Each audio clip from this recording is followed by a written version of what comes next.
Great to see everybody. Thank you so much for joining us, parents. We know how valuable your time is, and it's great that we could connect in this webinar as we seek to explain our spring online start as a pilot program. So we'll get more some of the rationale shortly, but just want to say thank you to you all for being here. We are recording this session, so if there are any further questions that we can clarify later, we'll be happy to do that. I just returned back from about 24 hours in Calcutta, and we there met with our alumni group, and we met with about 14 groups of parents, and so that was great. And we also talked about some of these issues with them as well. So thanks for attending with me on this call. We have our head of upper years, Dr. Arvindanabha Shukla. Thank you for the wave. And then our head of middle years and early years, Dr. Bradford Barnhart, here as well. Thanks.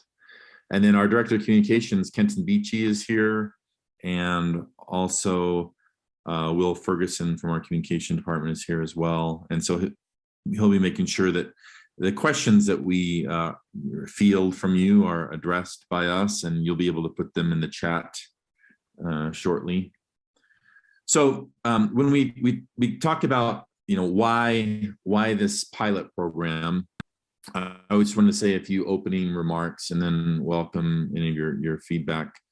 My first months on campus, and even actually when I interviewed at Woodstock, I felt the need to engage in the digital world. And so, especially for our students, to prepare them for, as our mission says, for leadership and for life. And even more evidently, that's the case. In this particular iteration of it, it's a very dedicated, very intentional time. I told that first assembly back in August of 2019, I said, the question isn't whether we're cyborgs or not already. The question is how to become better cyborgs. And that's really at the heart of what we're trying to do at Woodstock. We're back on campus. We love it. Woodstock has always been a place-based educational community and a place of learning that emphasized the outdoors. But we're taking kind of a both-and approach here as we look at these issues. Students, while we're back on campus, they certainly are engaged in the digital world in an incredible way, and sometimes good, sometimes not so good. One of the key things we want to do out of this time is to really enhance our digital citizenship. What does it mean to be a good citizen in the online environment? And this is something that's not only going to serve them well in life, but also in their university studies once they graduate from Woodstock. So back to that question, how do we become better cyborgs? Well, for me, that means the adults have to engage with the new in a virtual digital world, right? We can't let the kids have all the fun, so to speak, if you will. And so that's part of our attempt behind this opportunity to take a look at that.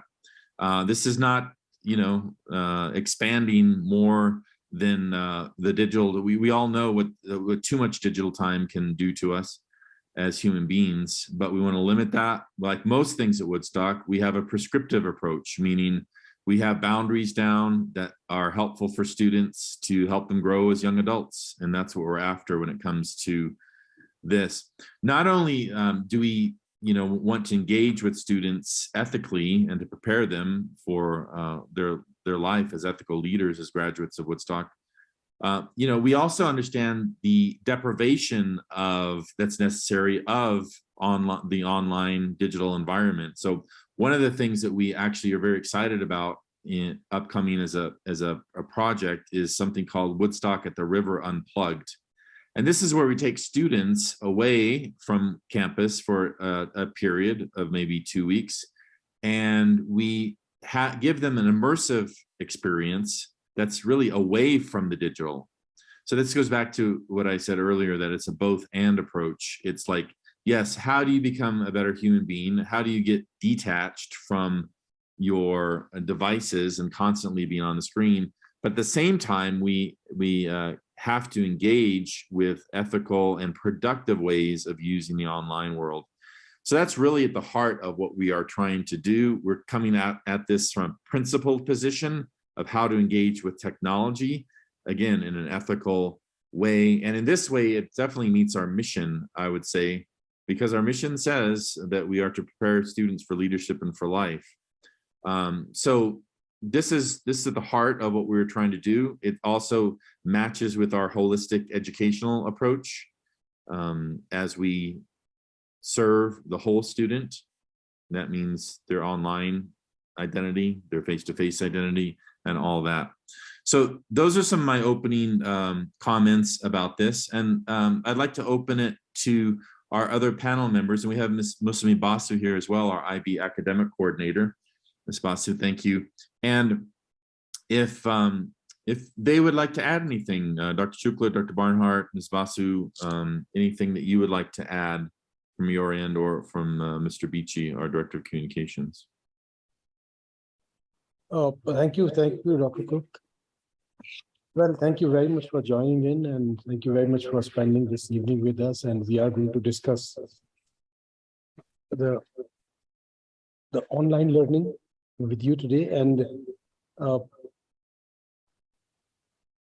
during the distance learning period, which is going to start on 23rd of January and which is going to continue till 10th of February 2023, you will receive updates from our site on how things are going, and you will also have opportunity to connect personally as needed with our teachers and leadership. That is something which is very, very important, and I just wanted to add to what Dr. Cook just said. Thank you very much. Thank you, Dr. Shukla. And welcome to those who are just joining us. We just gave a brief introduction. Dr. Barnhart. Yeah, I just like to echo some of the statements that have been made, and welcome everybody.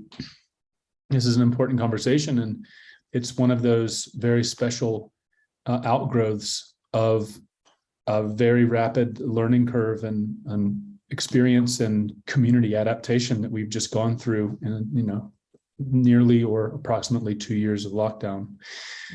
And, it's whenever we look ahead at the kinds of learning experiences and professional experiences, this being an example, actually, that we look forward to for our children's and our students' lives and careers.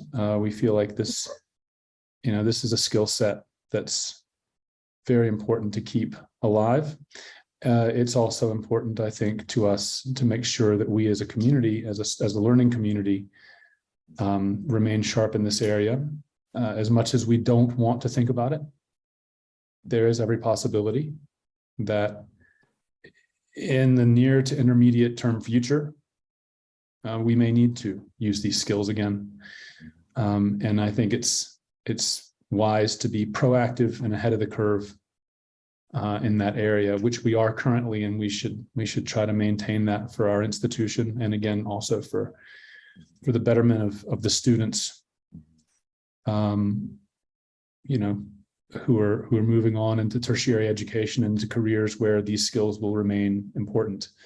I can speak for myself in saying that even after a short time being away from Zoom, it was in some recent meetings, there was already some fumbling around as to how do I share that document, and how does this work again? And it's amazing how quickly we phase back in to being with each other in person, and these skills that seem so second nature start to fade away. So I think, the idea here is to devote 3 weeks, the coldest 3 weeks of the year, I might add, to making sure that the skills we've earned in this time remain live and viable. Mm-hmm. Yeah, thank you, Dr. Barnhart. I think too there, just to underscore that, is preparing students for the workforce and also university education, which I guarantee you, each of them, when they go into university, are going to have at least one online class a semester. That's just the nature of the world. Higher education around the world has had to adjust, and this is one of the ways that they have been able to do this. And will continue to do this. So I think it gives our students a step ahead in this. And I think looking back even at the way we approached online learning in the pandemic, while nothing was ever ideal, I think we were a leader in this in our context. And so it's something that we want to keep the momentum going towards that. And certainly the cold is, as Dr. Barnhart mentioned, is, it's there. Climate is variable and you can't always trust it, but we do know how cold it is. Even last November, I got really my first parent emails on how cold the dorm situation was, and we certainly aren't taking that away. It builds a hardiness in students. It's always been the ethos of Woodstock, the Woodstock community, to from the daily walk up the hill to classes, to the rougher conditions. It's all a part of making strong people. That was one of the things that came out remarkably during my 24 hours in Kolkata, was hearing some of the alumni talk about that, all the various hardship elements that they have carried with them in terms of understanding life better. And a couple of them were saying they're the only ones that don't complain about the food. They take what's given. They're saying they never leave home without making sure they have everything. They don't forget things at home, because here at Woodstock, they learned that if you forgot something down in dorms, you got to walk down again and walk back up. So it's something that they're very, ingrained. These are all unintended consequences of our environment that we want to really leverage. So the other thing is it keeps our teachers as a whole engaged in all that online teaching and learning aspect, again, for a dedicated short amount of time, but where they're very intentional with how they're going to approach it. Most classes, again, that your students are going to ascend to in university are going to have online shell courses. I can't even imagine a university situation, and I've taught for 20 years online, both high school and university. I don't imagine any situation where students are not going to have to engage in an online shell course, which is a parallel to their face-to-face class that they might have with a professor. So again, we are indeed living in a hybrid world of the both and so again, I think in the long term, while we're all kind of tired of just online learning, I think using this as an opportunity, it's going to really enhance your students' flexibility and effectiveness as a holistic learner. Ms. Basu, did you have anything you want to add before we? So I think from the academic point of view, the fact that we almost for 2 years we had online classes, and then our students of MYP and DP, they came back for the e-assessment, and they even sat for the written examination, and the way they have performed, I think that shows how well they adapted to online learning. And from the academic point of view, again, if a student has a Zoom class recording, which we always place on Manage Back, they have the opportunity to go back to it again and probably go through certain concepts which may not happen sometimes in the real world. And that has really helped our students, as well as work given synchronously as well as asynchronously. And these have been some of the plus points which has already, been proved in a way in the past 2 years of the pandemic. So I think that prepares them well for university, what Dr. Cook was bringing up also. Thank you. Yeah, thank you, Ms. Basu. Yeah, that's an excellent point. And I think what I see as the biggest advantage of an online format that you can have as parallel to your face-to-face learning is you have to confess when you're in the online environment, right? You can be in a class of 20 students and kind of be a wallflower, as we say, and just kind of hang back, and you can let the talkative people engage with the ideas that you're learning, right? Whereas in the online environment, you have a discussion forum and everybody's got to post something, right? So everybody gets to confess their question, what they know about it. And it gives teachers a great opportunity to be corrective and adjust that understanding in a more winsome manner. It's like, that's a great idea. It also produces a synergy that's there online that you don't always get in a face-to-face, classroom. So Obviously, these things are both and. We want both going on, but that's, I know from having taught online, you really get to know what everybody in the class is thinking, especially the larger the class is. And so I think that's also an advantage we have. And furthermore, it goes in line with our learning styles. We live in a world of many different learning styles: auditory learners, visual learners, etc., kinesthetic learners. And so it gives a more balanced approach, especially when teachers tend to teach out of their own strengths and their own capacities there, but it in a sense, it levels the field for, I think, all kinds of learners in that way too. So, well, with that, we always have more to say, but we want to hear from you as well. Are there any things we can clarify? So what I'd ask you to do, if you have any questions or comments, if you would please type them into the chat. So if you haven't done that before, just go down to the bottom, the chat, and you can engage us with any questions, and we'll be happy to answer these. We'll also be having a duplicate session of this on the 5th of September at the same time. And so there's no need for you to come to that one per se if your questions have already been answered. And so let's see. Yeah, I'm sorry, you are to go to the, not the chat, but the Q&A, the question and answer. You'll see on the over the right side of all the options, right next to whiteboards, and raise your hand. So if you just go to the Q&A there, you should be able to type in any questions.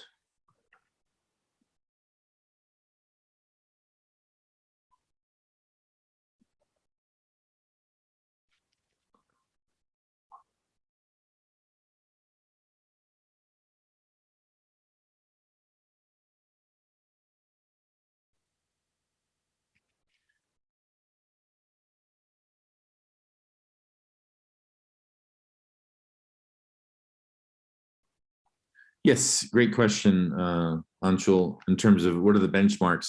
That's something that we're going to get feedback from the learners, which is the students. We're going to get feedback from teachers and, of course, parents as we engage with this. We're going to do some survey work on this. What was your experience like? Those are some measures. If you have any ideas, we would welcome any of those. International time students and time difference. It's a good question. There, we just like before, we will have asynchronous activities, and that's part of training our own teaching population how to do asynchronous. It's not all, as we learned in the pandemic, it's not all Zoom, it's not all synchronous, right? We have a lot of asynchronous activity. We have there's a chart we use for high immediacy, low immediacy. Things such as the discussion forum is a low immediacy kind of activity where students are given a discussion question based on a reading or based on an artifact, and then they respond to it during the week. And so that allows us to engage with people wherever they are at, no matter the time difference. And so we also will engage in things like Loom videos where there's introduction by the teacher to whatever the topic is. Those also can be viewed at any time and are asynchronous. So those are just some of the tools that we have to engage with students in all different time zones. No, third question, we are not saying remote virtual learning is better. There's not one over the other, nor in heavy doses of it as well. What we are saying is that it is a hybrid world that we live in, and that actually learning can be enhanced through some elements of online learning. And so that's our approach to this. You know, it also coincides with our severe weather that we have during that time. Next question, before COVID too, there were offline classes and the weather was always the same in January and February. Zoom online classes cannot be compared to offline classes and can be used in case of emergency. Well, that's just the difference. We're not using Zoom as the end-all platform, right? There's so many digital learning tools that are out there and approaches. And the reality is our calendar has adjusted. We were only in one January since I've been here. This is my 4th year. And that's because our IB schedule has moved us back into students returning the 3rd week in January. Before that, it was well into the second week in February. Before that, even it was late February, early March. And so that's one of the challenges that if you've not lived through a January here, you just not aware of. And we did get a lot of parent feedback even in early November about the various cold that we were experiencing. So again, it's not a 9 to 5 classroom schedule for this time. This is really students, teachers will be preparing the online format in the best of digital learning, which takes place. Many of you might remember that we became partners with Global Online Academy, which is really state-of-the-art teaching and learning in the online environment. And so we are still partners with them. We've sent our teachers for training. We'll be upgrading that as well as they prepare meaningful learning time for all. So I'm just reading this next question. So we are suggesting that we should shift the school for online class and not face-to-face learning. No, hopefully I clarified that. This is only for a 3-week period, and it's to again engage with the digital realm where students actually are and to be productive. So it's just a small element of a larger holistic educational approach.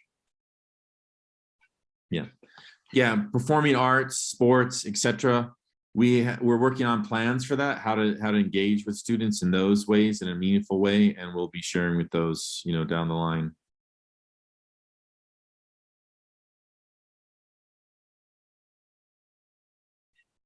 Just reading through the next comments and questions. Yeah, we certainly want to convey our understanding of concern here, especially coming out of the pandemic. It's been difficult for some. On the other hand, there's others who have thrived. So I think, again, preparing students to be light on their feet with how they approach learning and to give them the tools is really what we're looking at. Yeah, the argument that I would make, and I hear you on that, the cold, is that the severe cold also does impact their learning in ways that we've experienced even like last November and December. And so being able to focus, and again, this is a prescribed time where we think we can provide really meaningful activity for students. This is not some makeshift kind of approach, but that's really what we're looking at. Then we have, in terms of undergraduate studies, and if anybody on the panel, feel free to chime in with any of this.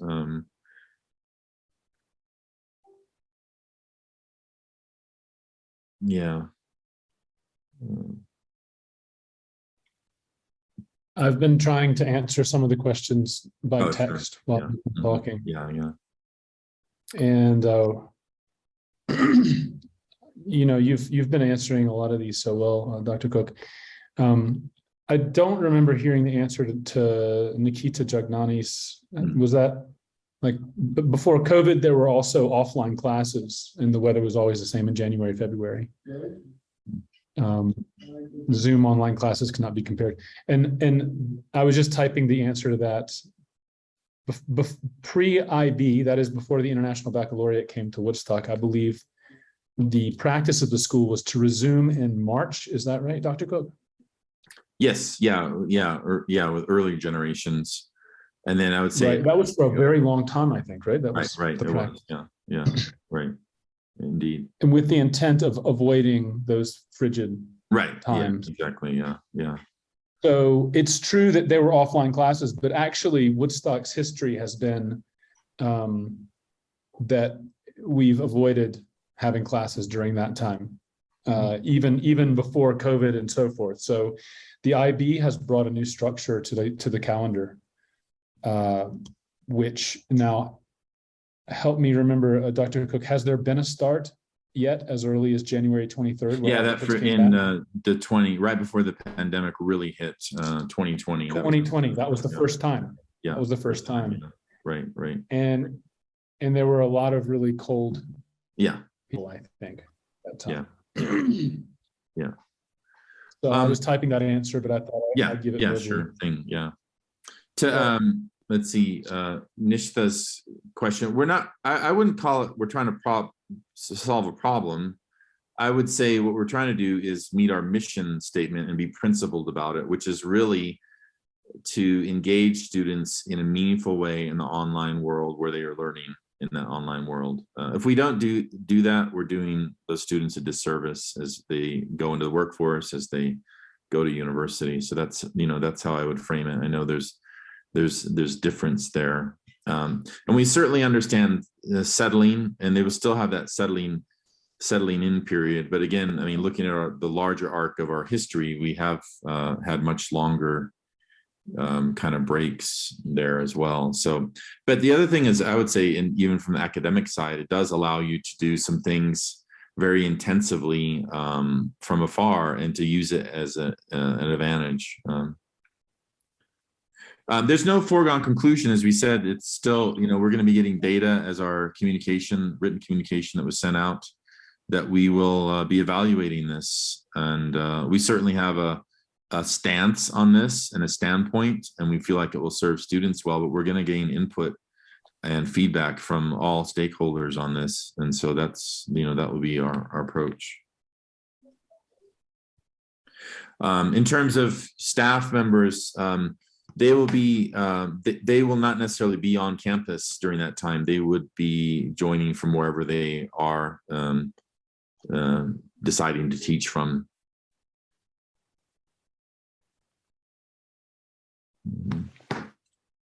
Yeah, thank you for your input.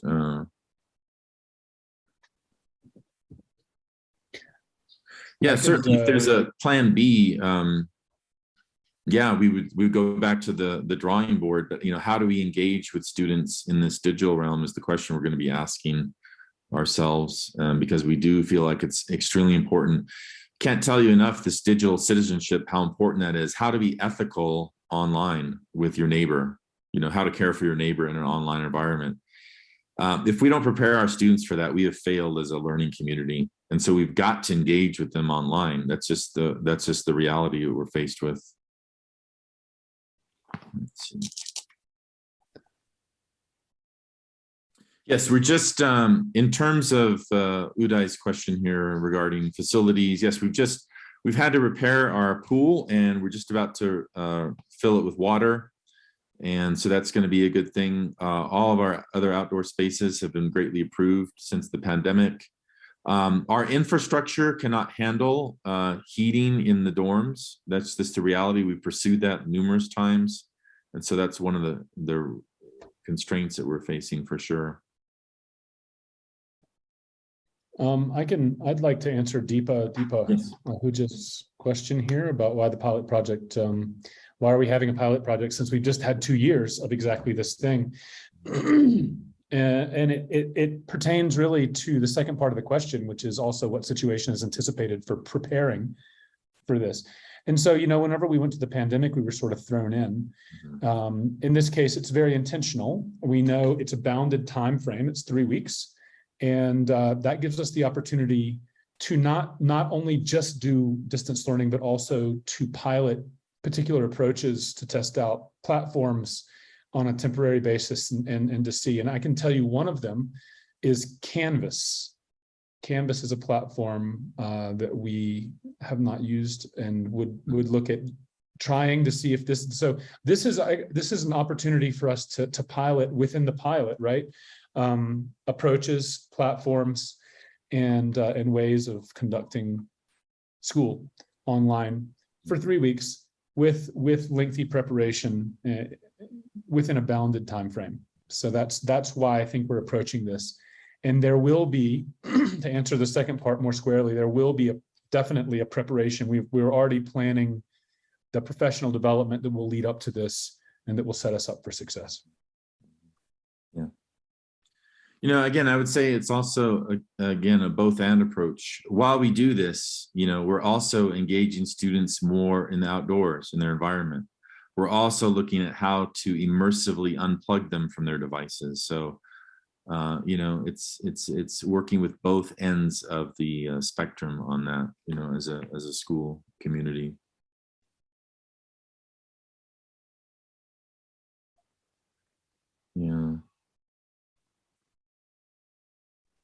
Yeah, this question has already been answered, whether faculty is going to be on campus or not. They will be joining remotely, and the departments will be in communication. Moving forward. Good. Yeah, I mean, there's still those kids are still going to be learning how to cope with severe conditions through much of the year, whether it's monsoon season or the cold. And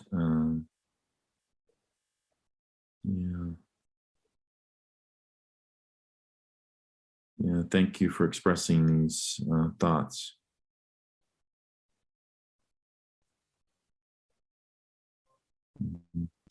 Yeah, as we said, you know, much of this is asynchronous work, and it's going to be meaningful work.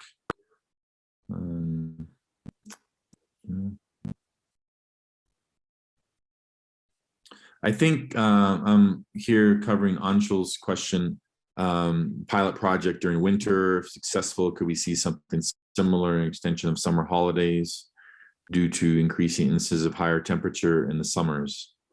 Well, I think up here in the mountains, that's still a long ways away when we're in absolute meltdown. But you know, we're always asking ourselves as an educational team, to me, what I consider a master question, which is how do we organize ourselves for learning in time and in space? And that's a very relevant question to a place like Woodstock that's in the mountains, it's isolated. How do we leverage our environment for the benefit of our students? How do we leverage our calendar for the benefit of our students? So these things are always under consideration. And again, one of the, you know, I got to say, education inherently is a conservative project. Conservative meaning, in other words, it doesn't like to change. And part of that is because we're often teaching, you know, towards the past instead of to the future and the present. And so I think Woodstock, really to come into the 21st century, wants to engage the students with where they're at in the present in this digital realm. Because they have no problem engaging in the digital realm when it comes to fun and games. But how do we use it when most of the world is engaging the digital in their work and their meaningful work that they do? So again, I think in smaller doses is our argument that that's where it's going to be helpful. Obviously, we don't want to be full-time within our avatars. And this is just a small piece of that. Yeah, thank you for that comment on being in school and online at the same time. We've kind of called that the Starbucks model, where people working remotely in a coffee shop starts to feel a little comfortable.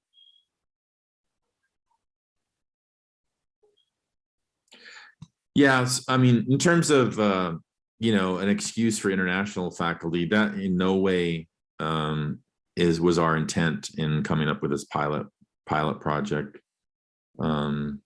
You know, I can assure you that is not a part of the equation of why we would do this. It's for us, it's all about student learning, what helps them be prepared for their future in their, you know, particular learning context today. Yeah, for the heater in the swimming pool, it looks like Mr. Ferguson is answering this, but I was just down there, and we have some new systems, some solar panels that are helping with the heat there. And so I think that will be a real upgrade as we move along. Yeah. Something that I'd just like to share, there's some concern about how kids did in the lockdown for 2 years, and being online, you know, had negative effects on their well-being, on their learning, and that is recognized. Some students did better than expected in that environment. Others struggled more, and that's understood.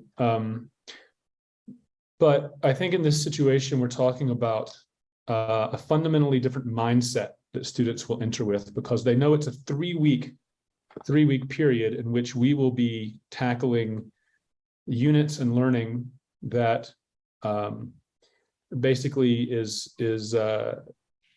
well suited for that kind of a time frame. So I think it's going to be a very, very different setup. They're not going to be in an intractably long period of time like they were before. I think it's going to feel very different. They're still going to be very anchored to their friends, very anchored to their teachers, and anchored to our campus. And this will be a different phase that they go into for, again, a very limited period of time. I might just add that this was not my first lockdown due to pandemic. Back in 2009, I was at a school in Saudi Arabia that had to be closed for a swine flu pandemic. I don't know if anybody remembers that, but I remember it very well. And we closed for 30 days. And basically everyone just lost the learning. You know, we were not prepared to step up and do, even though we had much of the technology we have now, we weren't prepared to step up and meet the needs of an online learning environment. Right after that, of course, we immediately went into reaction mode and we created a whole system of online learning we're very proud of, and we immediately pilot tested it for the kind of reason we're talking about here, to make sure that the next time it happened, we would be prepared. And I think that's something that I couldn't overemphasize. While it's true, it's very stressful, I think, to be thrown into a pandemic situation and not even have a sense of when you're going to come out of it. How are your friends going to be made? How is school going to continue? All these questions were looming large in our life for a long, long time. I think a limited 3-week time frame is going to feel very, very different for students. And it could even be, because believe it or not, by the end of it, we were all quite adept and were having fun, and we were able to enjoy. There were advisory nights, there were class nights, there were lots of, we had Brain Bowl, we had sports day. I don't know if anybody remembers having sports day. We actually got pretty good at having a good time online.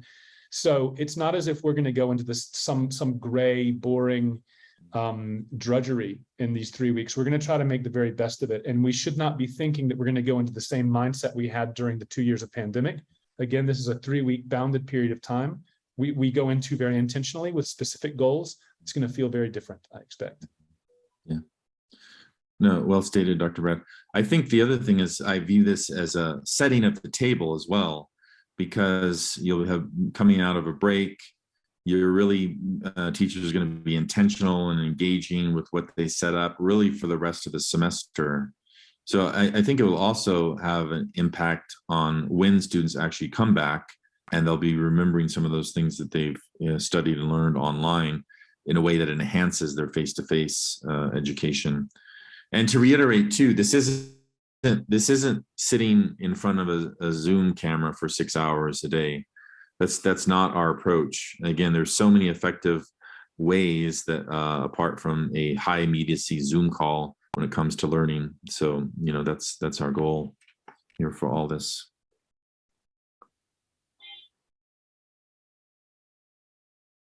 Let's see, Anna's question: have you considered the adverse impact on climate change and environment while considering this option? I suppose in the digital realm, I suppose you could make the argument either way on that with travel, but maybe you could clarify exactly what you're thinking with that.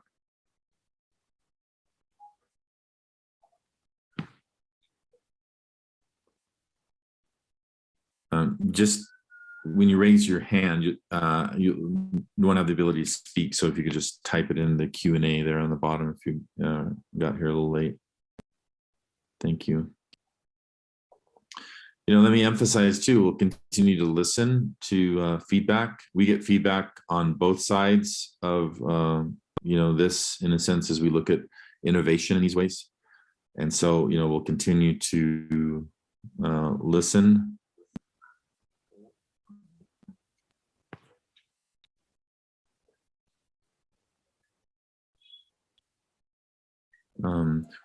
Anna, we're going to, just to save everybody's time, we have a recording of this, which we'll be able to send out because we made some introductory comments in the beginning if you weren't able to be here at 5:30 Indian Standard Time. So we'll just, we'll send that out to everybody. and you'll be able to watch and listen.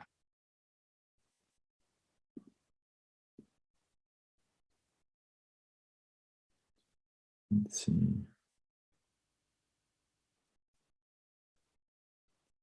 This has probably been addressed to some extent, but I just would like to say a few words to those who are worried about things like performing arts, drama, piano.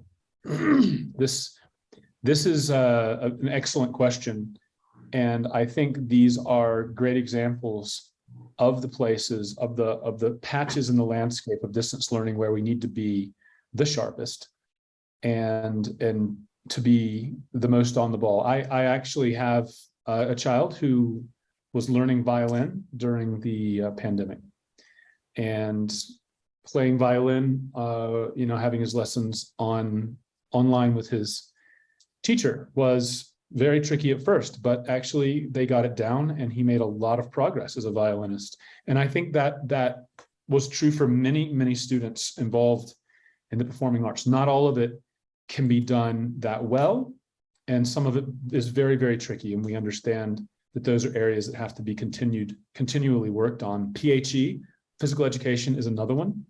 PHE did continue through the pandemic. It continued successfully. We had a sports day. But these are areas where we do have to continue to be intentional and to learn what works best. Piano, of course, how do you proceed? What if you don't have a piano at home and your child's learning piano? Well, what options are there, and how might we take 3 weeks as piano students to focus on music in ways that continue to promote growth as pianists and as musicians, but might not involve fingers on keys, because that's a realistic kind of problem that we would have in a distance learning situation.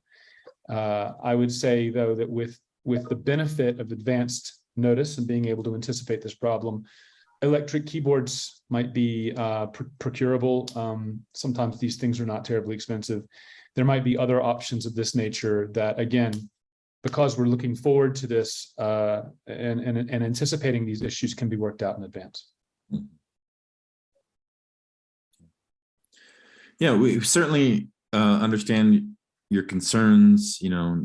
What is the need for this? But we live in an online digital world, is our argument. And again, we can't let the students have all the fun and games. We have to engage them as a learning community in the online world. And you can't teach digital citizenship when you're not with them online, is the bottom line. If we really are out to make global citizens and to prepare students for leadership and for life, we have to meet them there. Otherwise, we're going to suffer the cultural lag that is, so apparent often in education, that doesn't meet it meets the need of yesterday and maybe part of the present, but not the future. And so that's our commitment to this and to your students. Well, let me just say a couple things then in closing, because I want to respect everybody's time. This is a pilot program. We're going to be listening throughout the year as we engage with this, and there'll be a survey sent out to the community. We appreciate your understanding, those of you who are struggling with the necessity and the meaning of this. We want to let your voice be heard in this. We'll have another session on the 5th, but if you've come to this, you won't need to attend that, but we'll pass out and send out the recording of this so you can get the full time that was recorded. And most of all, I just want to thank you for your commitment and your interest in your child's education and partnership with Woodstock. That's what makes Woodstock a special place, and your eagerness to let your voice be heard. So I just want to say thank you. Thank you to our panelists for being with me on this call. And you all have my contact number, but we'll be sending out again a formal survey as we go along. So enjoy your evening or morning or midday from wherever you're at, and we'll be in touch further. Thank you so much.